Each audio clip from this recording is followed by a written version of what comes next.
Time now for Focus. Last month, the world was shocked when Indian officials said that a girl found in a forest exhibiting signs of a feral upbringing was not raised by monkeys, but most likely abandoned by her carers. It turns out her unusual behaviour was due to mental and physical disabilities. The girl's story, not a modern-day Jungle Book then, as was reported at the time.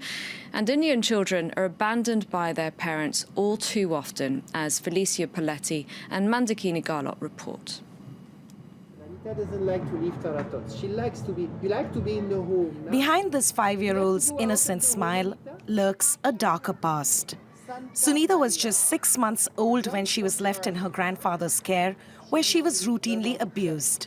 2 years ago, she was rescued by Pascal Fortra and brought to this shelter in New Delhi. Sunita had a close call. She was in poor health when she was entrusted to us. The pediatrician did not think she would pull through. Sunita's grandfather forced her to beg on the street. She was living on starvation rations just so she cries and gains more sympathy. And undernourished, it was easy to carry her.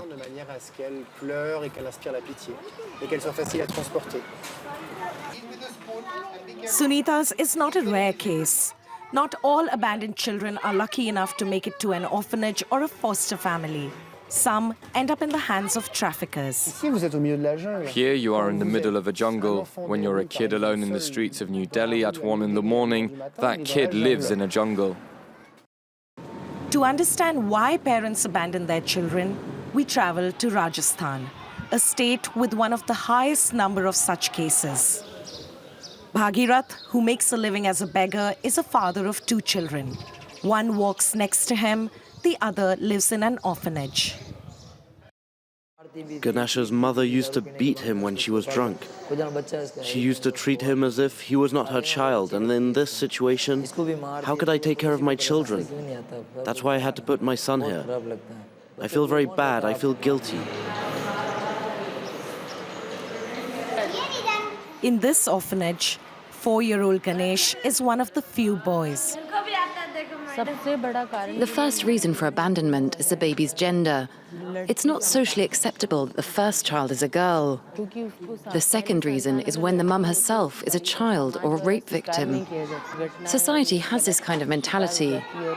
If you have a baby boy, he'll take the dynasty further. But if it's a girl, she has to go to someone's home after getting married. And a wedding is expensive. So, they are abandoned by despairing parents in garbage cans or on the roadside or on the temple staircase.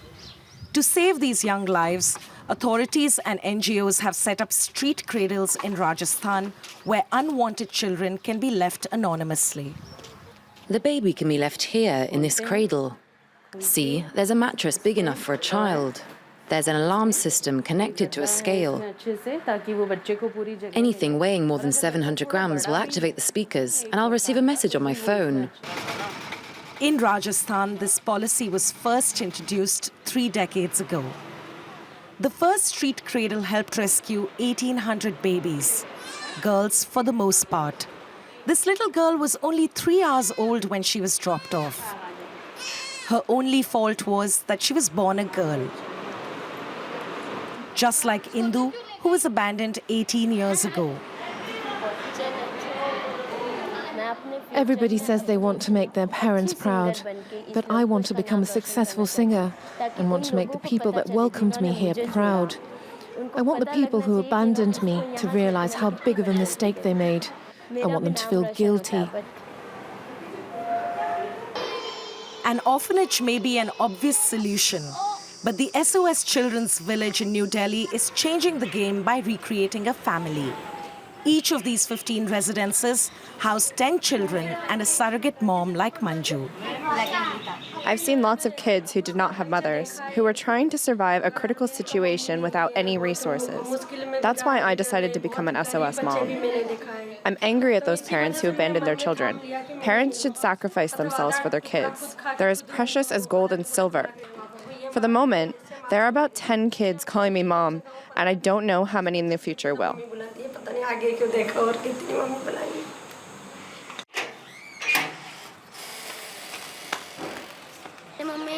My mum is everything to me because she cooks, she washes our clothes. She gives us what no one else has ever given to us.